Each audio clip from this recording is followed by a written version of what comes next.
মোহাম্মদ সাল্লে আলা তুমি বাদশারো বাদশাহ কমলিওয়ালা নূরে মোহাম্মদ তুমি বাদশারো বাদশাহ কমলিওয়ালা তুমি বাদশারো বাদশাহ তারানে वाला नबी बचाने वाला ताराने वाला नबी बचाने वाला अब्दों को मालिक से मिलाने वाला नूरे मोहम्मद सल्ले नूरे मोहम्मद सल्ले आला तुमी बादशारो बादशाह कमली वाला तुमी बादशारो बादशाह कमली वाला। उपस्थित ঐতিহ্যবাহী মসজিদে বাইতুল কুদস দারুল হুদা দরবারে গৌসিয়া শরীফের সম্মানিত মুসল্লিন ইকরাম মুরব্বিন আজম, মাইকের আওয়াজ যতটুকু যাচ্ছে পর্দানসীন মা বোনেরা সকলকে আবারও আন্তরিক সালাম জানাচ্ছি। আসসালামু আলাইকুম ওয়া রাহমাতুল্লাহ। মহান রবের দরবারে শুকর আদায় করি যে আল্লাহ রব্বুল আলামিন আমাদের সকলকে পবিত্র জুমার নামাজ আদায়ের নিয়তে আল্লাহর ঘর মসজিদে আসার তৌফিক দিলেন। শুকরিয়ার নিয়তে সকলেই উচ্চকণ্ঠে বলি আলহামদুলিল্লাহ। অসংখ্য অগণিত বেহদ বেসমার দরুদ প্রেরণ করি আল্লাহ তাআলার প্রিয় হাবিব সরকারে দো জাহা নবী মুহাম্মদুর রাসূলুল্লাহ সাল্লাল্লাহু আলাইহি ওয়াসাল্লামার নূরানি কদমে লাখো কোটি সালামি পেশ করছি, জিনার ছায়াতলে আমরা অবস্থান করছি আল্লাহর মকবুল ওলি হজরতে হুজুর হাদিয়ে জামান হুজুর কিবলা নূরানি কদমে। সম্মানিত মুসল্লিন ইকরাম, পবিত্র কোরআনুল কারীমের সূরাতুত তাওবা এর ২৪ নম্বর আয়াতে কারীম আমি তেলাওয়াত করেছি। আল্লাহর দরবারে দোয়া করি এই আয়াতকে কেন্দ্র করে আল্লাহ তাআলা আমাকে কোরআন ও সুন্নাহর আলোকে আমাদের আকীদাকে দৃঢ় করার নিয়তে আল্লাহ আমাকে কথা বলার, আর যারা ওয়াজ শুনছেন পরবর্তীতে যারা শুনবেন আল্লাহ সকলকে আমলের নিয়তে শ্রবণ করার তৌফিক দান করুন। আল্লাহ রব্বুল আলামিন বলেন, কুল ওগো হাবিব আপনি বলে দিন, আমার নবীকে বলছেন, ইন কানা আবাউকুম তোমাদের কাছে যদি, তোমাদের নিকটে যদি তোমাদের পিতা, আমি একেবারে শাব্দিক অনুবাদটা বলছি, ইনশাআল্লাহ এরপরে আমি এর বিস্তারিত বলবো, একটু মনোযোগ। ইন কানা আবাউকুম তোমাদের নিকট যদি তোমাদের বাবা, ওয়া ইখওয়ানুকুম ওয়া আবনাউকুম এবং তোমাদের সন্তান, এরপরে বলছেন ওয়া ইখওয়ানুকুম তোমাদের ভাই, ওয়া আজওয়াজুকুম তোমাদের স্ত্রী, ওয়া আশিরাতুকুম এবং তোমাদের সম্প্রদায় গোত্র, ওয়া আমওয়ালুন ইকতারাফতুমুহা যেই সম্পদ তোমরা অর্জন করেছো, সঞ্চয় করেছো, তোমাদের সেই অর্জিত সম্পদ, ওয়া তিজারাতুন তাখশাউনা কাসাদাহা এবং তোমাদের এমন ব্যবসা যেটার সব সময় তোমাদের ভিতরে একটা ভয় থাকে, এই ব্যবসাটা বন্ধ হয়ে যাওয়ার ভয় থাকে, আতঙ্কের মধ্যে তোমরা থাকো। এরপর আমার আল্লাহ বলেন, ফাতারাব্বাসু ওয়া মাসাকিনু তারদাউনাহা, আল্লাহ তাআলা বলেন যে যেই ব্যবসাকে তোমরা পছন্দ করো সেই ব্যবসা এবং তোমাদের পছন্দের বাসস্থান যেখানে তোমরা থাকো। আমার আল্লাহ বলেন, আহাব্বা ইলাইকুম মিনাল্লাহি ওয়া রাসূলিহি ওয়া জিহাদিন ফি সাবিলিহি। আল্লাহ তাআলা বলেন, আল্লাহ এবং রাসূলুল্লাহর পথে জিহাদ করার চেয়ে এগুলা যদি প্রিয় হয়ে থাকে, পয়েন্টটা খেয়াল করবেন। আল্লাহ বলেন, তোমাদের পিতা, তোমাদের সন্তান, তোমাদের ভাই, তোমাদের স্ত্রী,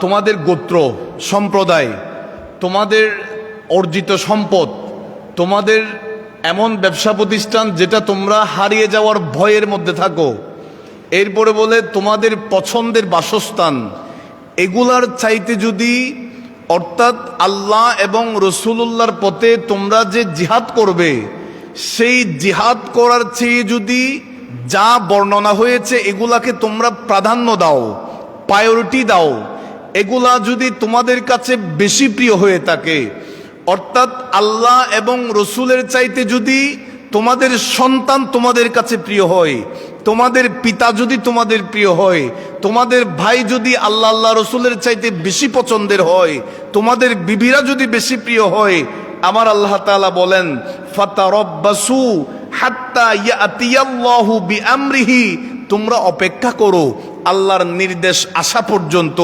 তোমরা সবর করো, অপেক্ষা করো। আমার আল্লাহ বলেন, ওয়াল্লাহু লা ইয়াহদিল কওমাল ফাসিকিন। আমার আল্লাহ বলেন, আল্লাহ তাআলা ফাসিকদেরকে হেদায়েত করেন না। চিৎকার দিয়ে বলি না সুবহানাল্লাহ।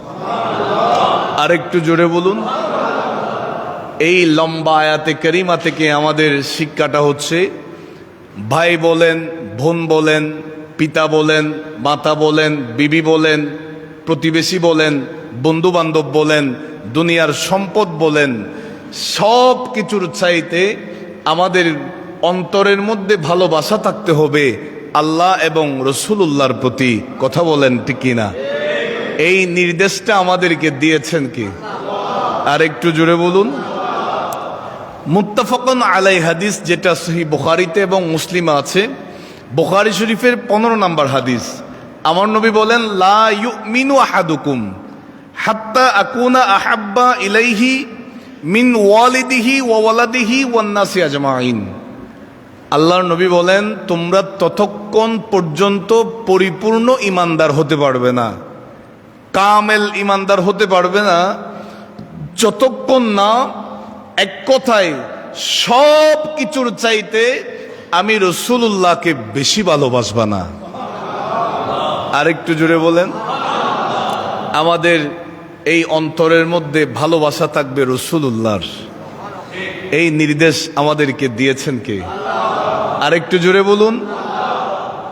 রসুলুল্লাহর ক্ষেত্রে, নবীজির ভালোবাসার ক্ষেত্রে কোনো ফুল স্টপ চলবে না, কোনো এক্সকিউজ চলবে না, কোনো অজুহাত দেখানো যাবে না। দুনিয়ার সব কিছুর চাইতে রসুলুল্লাহর প্রেম যদি বেশি অন্তরে থাকে, তাইলে আমরা নিজেদেরকে এটাই আমরা বলতে পারবো, আমি পরিপূর্ণ ইমানদার। চিৎকার দিয়ে বলি না সুবহানাল্লাহ। সহিহ বুখারী শরীফের 6178 নম্বর হাদিস। قال عبد الله ابن هشام كنا مع النبي صلى الله عليه وسلم وهو آخذ بيد عمر ابن الخطاب رضي الله تعالى।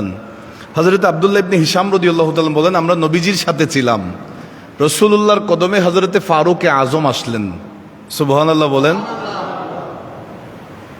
ফাকাল লাহু উমারু, হযরতে সাইয়েদনা ফারুকে আজম বলছেন, ইয়া রাসূলুল্লাহ, লা আনতা আহাব্বা ইলাইয়া মিন কুল্লি শাইইন ইল্লা নাফসি। নবী গো, দুনিয়াতে যা কিছু আছে আমি সব কিছুর চাইতে আপনি রসুলকে বেশি ভালোবাসি, তবে আমার জানের চাইতে বেশি না। এই কথাটা হযরতে ফারুকে আজম রাদিয়াল্লাহু তাআলা বলেছেন আমার নবীর কাছে গিয়ে, ইয়া রাসূলুল্লাহ, আমি আমার বিবির চাইতে আপনি রসুলকে বেশি ভালোবাসি, সন্তানের চাইতে বেশি ভালোবাসি, সম্পদের চাইতে বেশি ভালোবাসি, দুনিয়াদারির চাইতে বেশি ভালোবাসি নবী গো, তবে আমার জানের চাইতে বেশি না। আল্লাহ নবী বলেন, ফাকালা নবী সাল্লাল্লাহু আলাইহি ওয়াসাল্লাম, আমার নবী বলেন, লা ওয়াল্লাযী নাফসি বিয়াদিহি, আমি ওই সত্তার কসম করে বলছি আমার জান যার কুদরতি হাতের মধ্যে রয়েছে, হাত্তা আকুনা আহাব্বা ইলাইকা মিন নাফসিকা। ও ফারুকে আজম, যতক্ষণ না জানের চাইতে আমি নবীকে বেশি ভালোবাসবা না, ততক্ষণ পর্যন্ত পরিপূর্ণ ইমানদার হতে পারবে না। বলেন না আল্লাহু আকবার।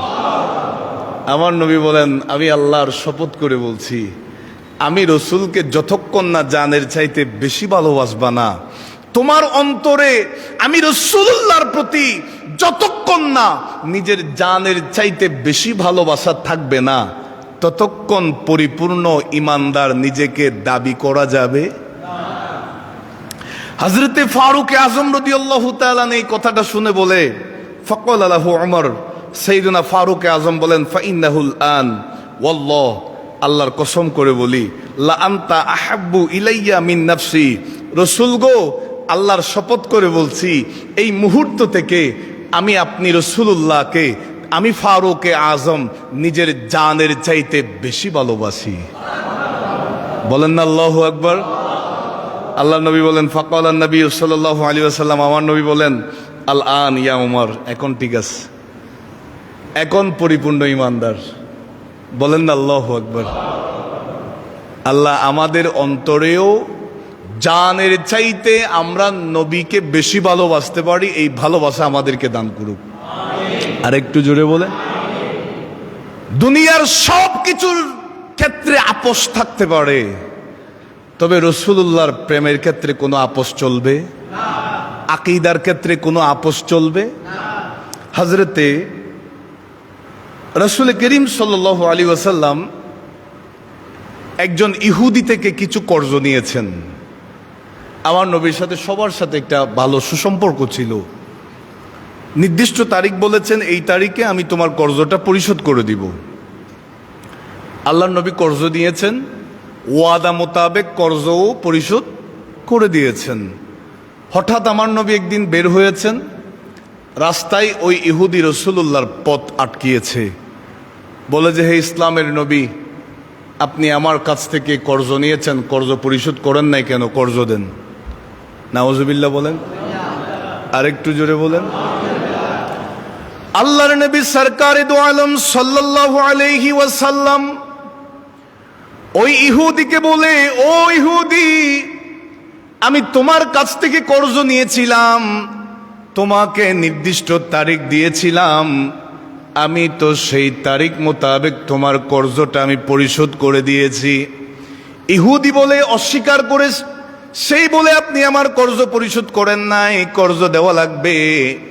আমার বাবারা ভাইয়েরা মনোযোগ দিয়ে খেয়াল করবেন, ওই ইহুদির কাছ থেকে কর্জ নেওয়ার সময় কোনো সাহাবী ছিল না, আবার কর্জ দেওয়ার সময়ও কোনো সাক্ষী ছিল না, রাসূলুল্লাহর সাথে কোনো সাহাবী ছিল না।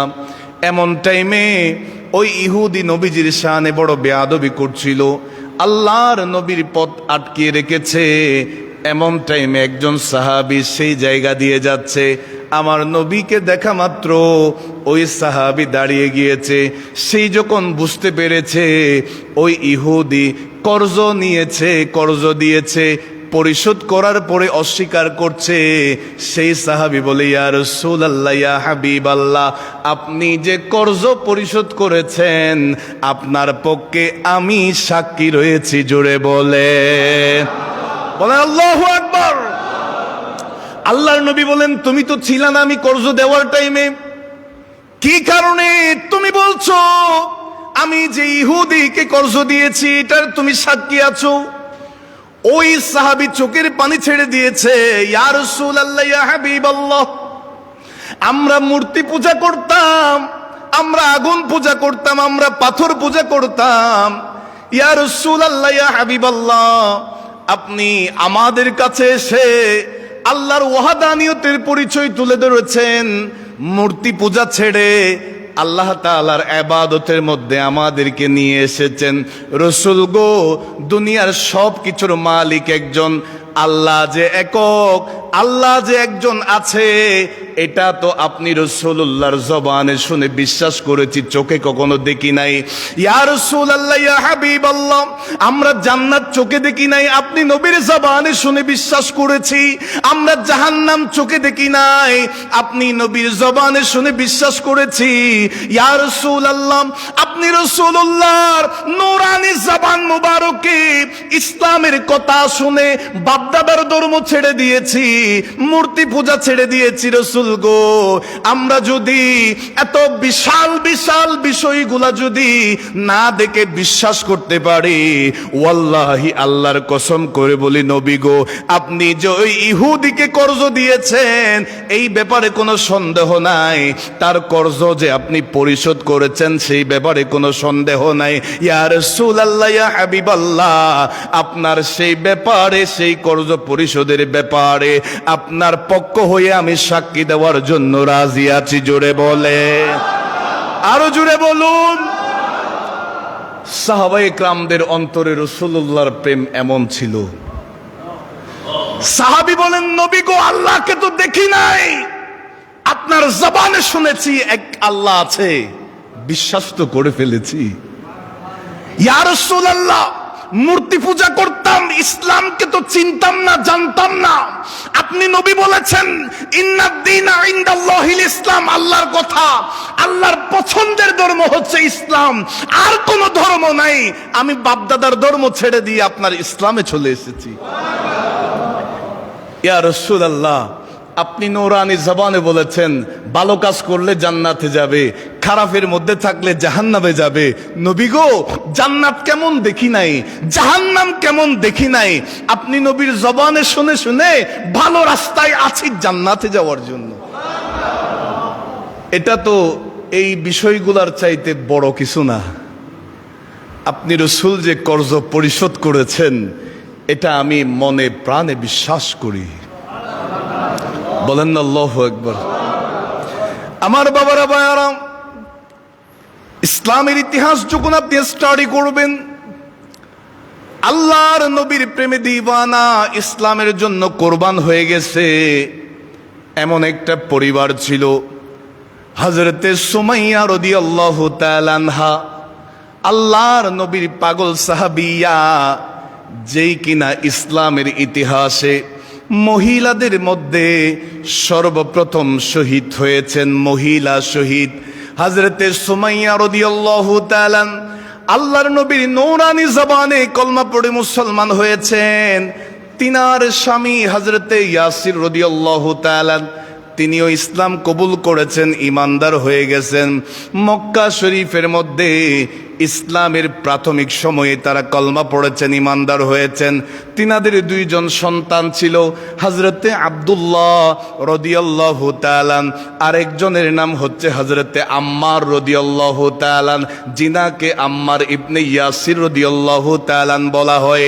আবু জাহেল, আবু লাহাব সহ মক্কার বড় বড় কাফের মুশরিকরা এই পরিবারের মধ্যে এমন ভাবে নির্যাতন চালিয়েছে, এই পরিবারের উপর এমন নিপীড়ন চালিয়েছে, হযরতে সুমাইয়া রাদিয়াল্লাহু তাআলা আনহাকে বড় নির্মম ভাবে শহীদ করেছে। হযরতে ইয়াসির রাদিয়াল্লাহু তাআলা আনহুকেও শহীদ করেছে। হযরতে আব্দুল্লাহ, তাদের সন্তান, তিনাকেও ছাড় দেন নাই। ওই কাফের মুশরিকরা হযরতে আব্দুল্লাহ রাদিয়াল্লাহু তাআলা তিনাকেও শহীদ করেছে। বাকি আছে হযরতে আম্মার রাদিয়াল্লাহু তাআলা। সুবহানাল্লাহ বলেন। হযরতে আম্মার রাদিয়াল্লাহু তাআলা বর্তমানে হাতিমে কাবা, সেই জায়গার পাশাপাশি জায়গায় হযরতে আম্মার ইবনে ইয়াসির রাদিয়াল্লাহু তাআলা ছোট্ট মানুষ, বয়স তেমন হয় নাই, রাসূলুল্লাহর একেবারে কম বয়সী সাহাবী হযরতে আম্মার রাদিয়াল্লাহু তাআলা রাসূলুল্লাহর প্রেমে পাগল ছিল, নবীর জন্য দেওয়ানা ছিল। আল্লাহর নবী সরকারে দো আলম সাল্লাল্লাহু আলাইহি ওয়াসাল্লাম হযরতে আম্মার ইবনে ইয়াসিরকে বড্ড বেশি ভালোবাসতেন। হযরতে আম্মার ইবনে ইয়াসির রাদিয়াল্লাহু তাআলা আনহুকে আবু জাহেল, আবু লাহাব সহ, ওয়ালিদ ইবনে মুগিরা সহ মক্কার কাফের মুশরিকরা তারা ঘেরাও করেছে।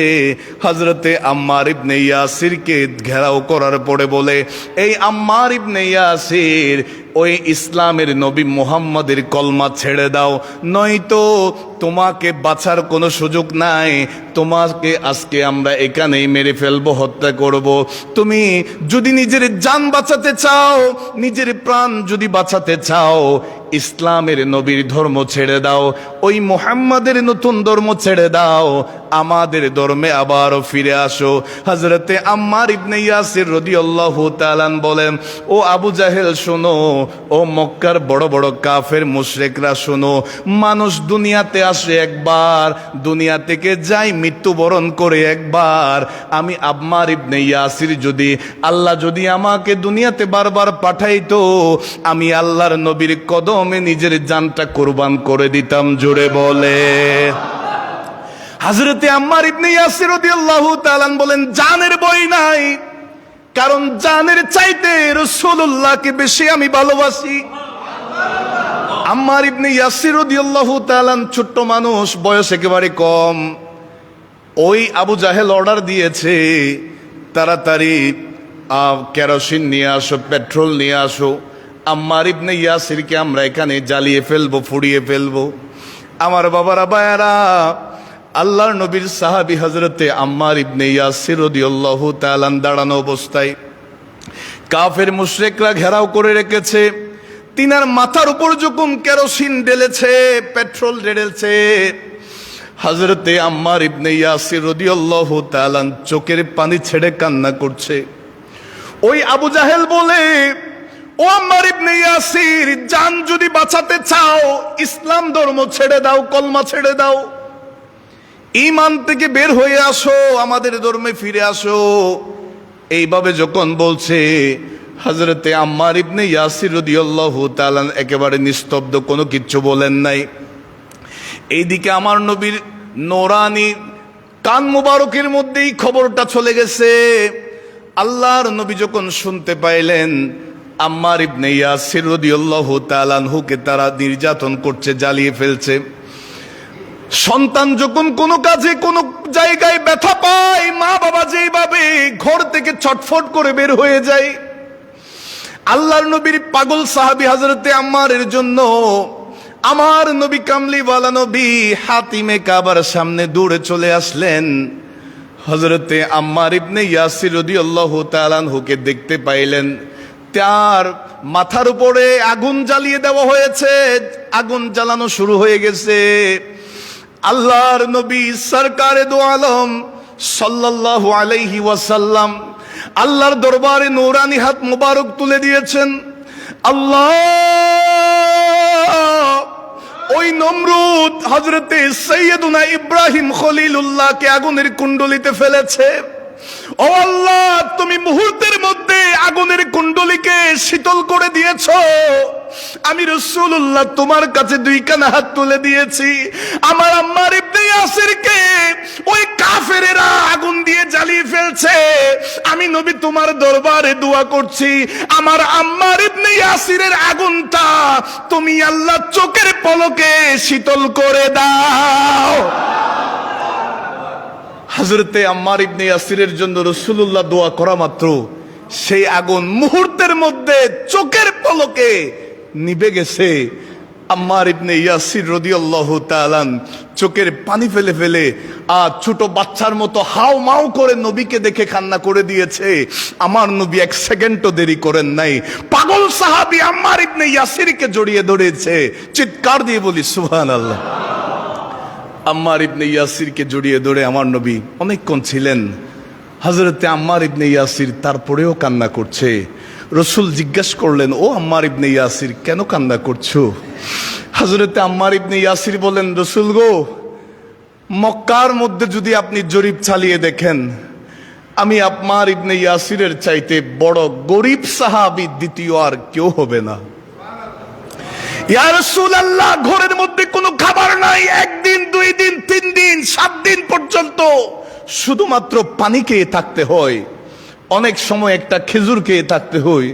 রাসূল গো, বড় গরিব সাহাবী, যখন পেটের ক্ষুধার যন্ত্রণা সহ্য করতে পারি না, ইয়া রাসূলুল্লাহ, আপনি নবীর কদমে চলে যাই, ওয়াল্লাহি আল্লাহর কসম করে বলি, আপনি রাসূলুল্লাহর নূরানি চেহারা দেখে দেখে আমি আমার ক্ষুধার যন্ত্রণাটা মিটিয়ে ফেলি। জোরে বলেন, বলেন না আল্লাহু আকবার। সাহাবীরা নবীকে এত বেশি ভালোবাসতেন, প্রায় সাহাবীরা হযরতে সাইয়্যিদনা আবু হুরায়রা রাদিয়াল্লাহু তাআলা ক্ষুধার যন্ত্রণা যখন সহ্য করতে পারতেন না, রাসূলুল্লাহর আশপাশ দিয়ে ঘোরাঘুরি করতেন। কারণ সাহাবীদের এটাই ভালোবাসা যে নবীকে দেখলে আর ক্ষুধার সেই যন্ত্রণার কথা আর মনে থাকে না। বলেন না আল্লাহু আকবার। আল্লাহর নবী মুহূর্তের মধ্যে বলেন, ও আম্মার ইবনে ইয়াসির, আমি রাসূলুল্লাহ তোমাকে বলে দিলাম, তোমার মা হযরতে সুমাইয়া রাদিয়াল্লাহু তাআলা, তোমার বাবা হযরতে ইয়াসির রাদিয়াল্লাহু তাআলা, তোমার ভাই হযরতে আব্দুল্লাহ রাদিয়াল্লাহু তাআলা, তুমি হযরতে আম্মার ইবনে ইয়াসির রাদিয়াল্লাহু তাআলা, তোমাদের জান্নাতের জিম্মাদার আমি রাসূলুল্লাহ হয়ে গেলাম। বলেন আল্লাহু আকবার। আমরা ওই নবীকে জানের চাইতে বেশি ভালোবাসতে চাই, যেই নবী দুনিয়াতে থাকা অবস্থায় জান্নাতের জামিন দেওয়ার হওয়ার সেই পাওয়ার, সেই কোয়ালিটি, কোয়ান্টিটি আমার নবীকে আল্লাহ দিয়েছেন। জান্নাতের মালিক তো আমার নবী, যিনাকে মালিক বানিয়েছেন আল্লাহ। কথা বলেন ঠিক কিনা? কারণ জান্নাত তো আল্লাহ বানাতেন না, নবীর নূর মুবারক দিয়ে, রাসূলুল্লাহর কারণেই তো সবকিছু আল্লাহ বানিয়েছেন। আল্লাহ আমাদেরকে জানের চাইতে বেশি ভালোবাসার তৌফিক দান করুন। আর একটু জোরে বলুন। এখন আসুন, আপনি তো ওয়াজ করলেন জানের চাইতে নবীকে বেশি ভালোবাসতে হবে। কোন কারণে মানুষ মানুষকে ভালোবাসে? কোন বৈশিষ্ট্য থাকলে মানুষের অন্তরে মানুষের প্রতি ভালোবাসা সৃষ্টি হয়? আমি কয়েকটা পয়েন্ট বলবো। প্রথমত হচ্ছে, মানুষ সৌন্দর্যকে বেশি ভালোবাসে, ঠিক না? মানুষ সুন্দরকে বেশি ভালোবাসে। আর কিতাবের মধ্যে আছে, সহিহ বুখারী শরীফের 502 নম্বর হাদিস, আনিল বারা রাদিয়াল্লাহু তাআলা কানা রাসূলুল্লাহ সাল্লাল্লাহু আলাইহি ওয়াসাল্লাম আহসানান নাসি ওয়াজহান। আল্লাহর নবীর নূরানি চেহারা মুবারক সমস্ত মানুষের সবকিছুর চাইতে বেশি সুন্দর। নবীজির সাহাবী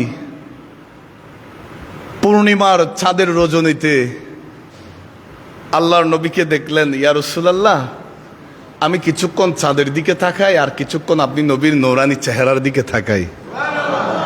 একবার দুইবার এভাবে তাকাচ্ছেন। রাসূল গো, ওয়াল্লাহি আল্লাহর কসম করে বলছি, আপনি রাসূলুল্লাহকে আল্লাহ কত সুন্দর করে বানিয়েছেন।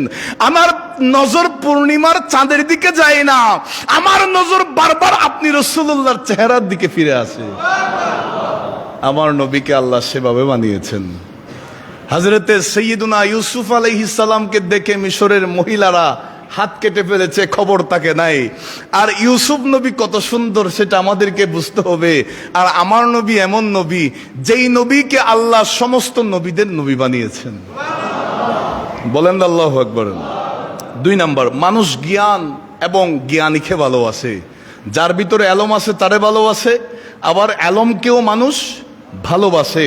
আর আমার আল্লাহ বলেন সূরা ওয়াল্লামাকা মা লাম তাকুন তাআলাম, সূরা নিসার 113 নম্বর আয়াতের অংশ।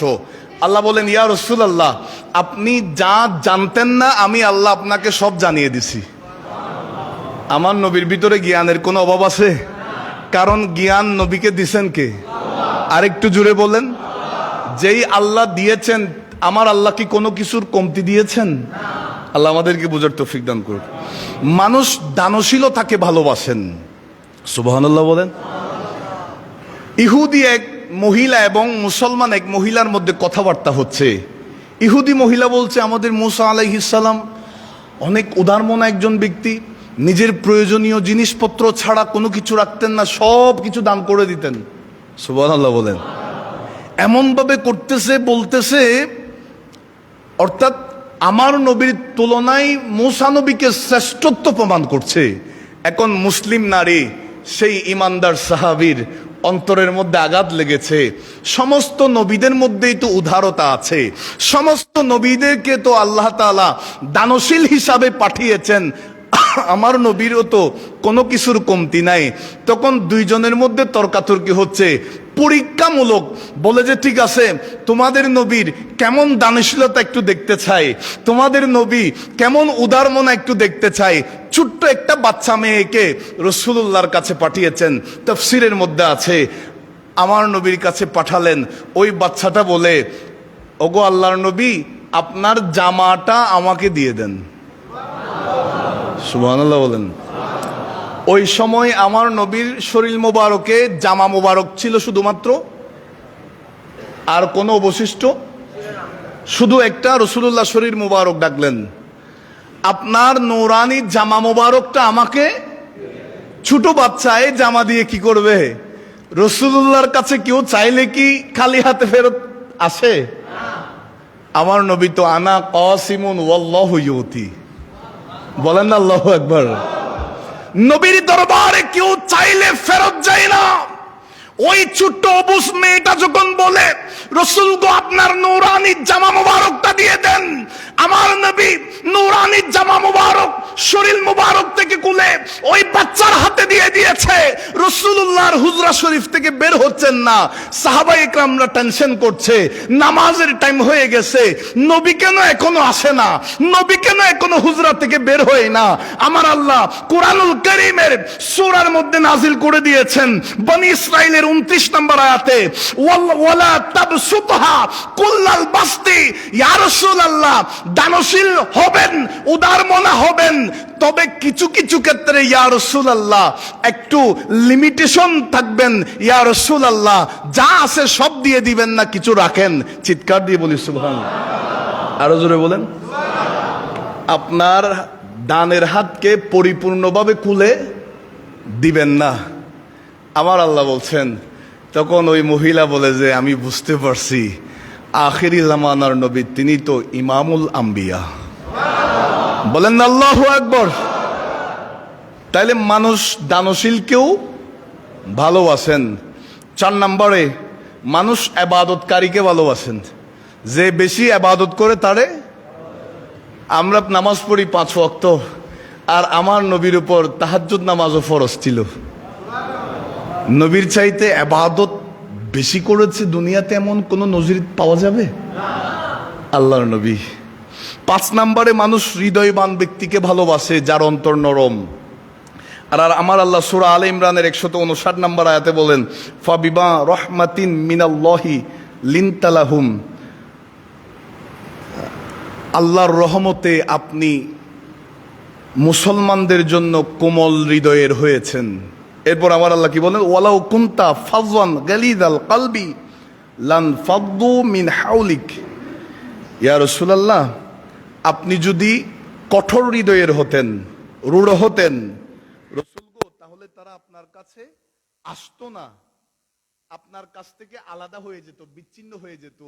মুসলমানরা আপনার জন্য পাগল হয়ে গেছে, আপনার হৃদয়টা বেশি কোমল। চিৎকার দিয়ে বলি না সুবহানাল্লাহ। 6 নম্বরে মানুষ উত্তম চরিত্রকে ভালোবাসে। আর আমার আল্লাহ বলেন, ওয়া ইন্নাকা লাআলা খুলুকিন আযীম, আমার নবীর চরিত্রের ব্যাপারে সার্টিফিকেট দিয়েছেন কে? বলেন না আল্লাহু আকবার। যেই চরিত্রের সাথে দুনিয়ার কোন চরিত্রের তুলনা চলবে। 7 নাম্বার হচ্ছে মানুষ শিক্ষককে ভালোবাসেন, মানুষ শিক্ষককে ভালোবাসেন। আর আমার নবী বলেন, আনা বুইস্তু মুআল্লিমান, আমি দুনিয়াতে এসেছি শিক্ষক হয়ে। একটু জোরে বলি না সুবহানাল্লাহ। আল্লাহর নবী দুনিয়াতে এসেছেন, আরো জোরে বলেন। আর যদি কেউ বলে রাসূলুল্লাহ পড়তে জানে না, লিখতে জানে না, নবীকে দুনিয়াতে এসে রাসূলুল্লাহ সাহাবীদের কাছ থেকে শিখেছে, আরো জোরে বলেন নাউজুবিল্লাহ। যারা এগুলা বলে এগুলো হচ্ছে খবিস। এগুলা কি? আরো জোরে বলেন। খবিসের ঠিকানা জাহান্নাম। বলেন না, খবিসের ঠিকানা। নবী বলছেন আমি শিক্ষক হয়ে এসেছি, আর তারা বলে যে নবী লিখতে জানেন আর পড়তে জানেন। নাউজুবিল্লাহ। আল্লাহ হেদায়েত দান করুক। 8 নম্বরে, যে মানুষকে বিপদ আপদ থেকে রক্ষা করে মানুষ তাকে ভালোবাসে। কথা বলেন ঠিক কিনা? আর আমার নবী কেমন নবী জানেন? নবী তরানে वाला, নবী বাঁচানে वाला, নবী তরানে वाला, নবী। একটু মহব্বতে বলেন, নবী তরানে वाला, নবী বাঁচানে। প্রাণের চেয়ে প্রিয় তাই, জানের চেয়ে প্রিয় তাই, তাহার ভালো যদি বাসতে হয় নবীকে বাসুন, ভালো যদি বাসতে হয়। আমার নবী গুনাহগার উম্মতের জন্য দুনিয়া আখিরাতে সকল বিপদের সাহায্যকারী। কথা বলেন, আমরা পাগল হয়ে ঘোরাঘুরি করব, রাসূলুল্লাহর প্রেমিক হয়ে আছি দুনিয়ায়, হাসরের ময়দানে নবী আমাদেরকে ছেড়ে জান্নাতে যাবেন। আমরা তো সেই নবীকে ভালোবাসতে চাই না। আরো জোরে বলেন। আল্লাহ তাআলা বলেন সূরা আনফালের 37 নম্বর আয়াত, ওয়ামা কানা আল্লাহু লিয়ুআযিবাহুম ওয়া আনতা ফীহিম।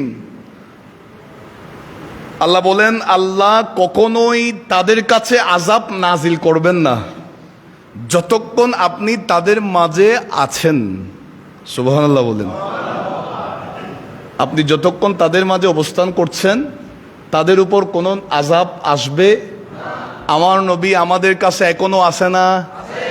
সেজন্যই তো অনেক বড় বড় বেয়াদবরা, অনেক খবিসরা কত ধরনের বেয়াদবি করছে। অন্যান্য নবীদের যুগে হইলে এদের উপর আসমান থেকে গজব এসে ধ্বংস করে দিত, জমিন থেকে গজব শুরু হয়ে যাইত। শুধুমাত্র রাসূলুল্লাহর কারণে এই যে যতগুলা মানুষ আজকে বিভিন্ন রকমের আল্লাহর নাফরমানি করছে, আমার আল্লাহ বলেন তাদের উপর গজব না আসার কারণ হচ্ছে আপনি রাসূল তাদের উপর আছেন। লাস্ট 9 নম্বরে,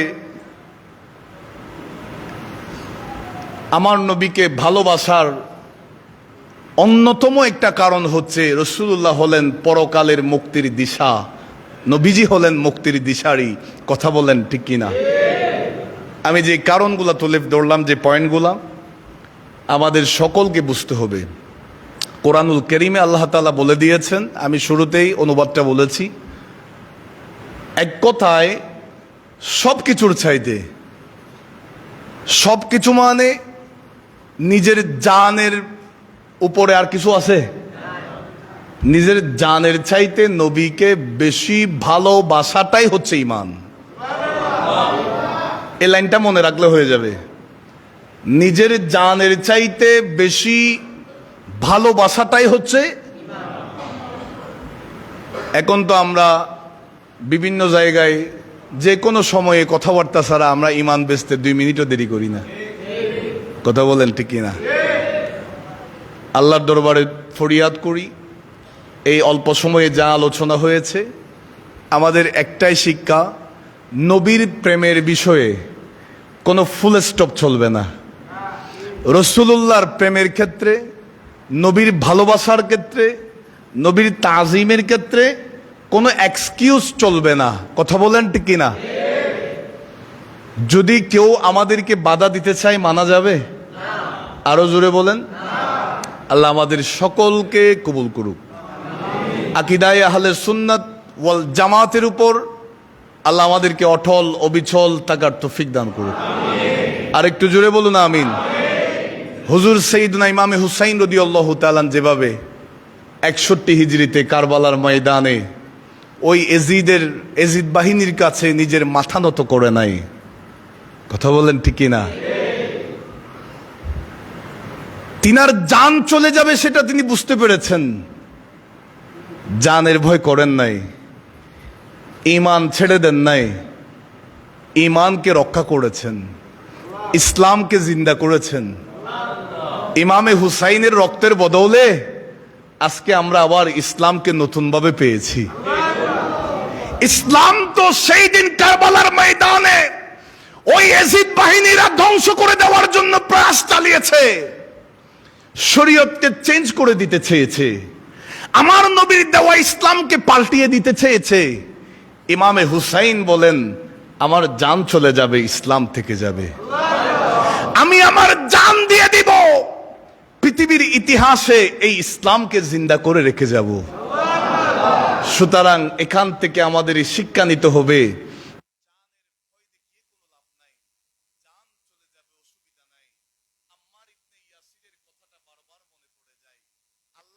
আমাকে বারবার দুনিয়ায় পাঠাই, আমি বারংবার নবীর কদমে জান কুরবান করে দিতে চাই।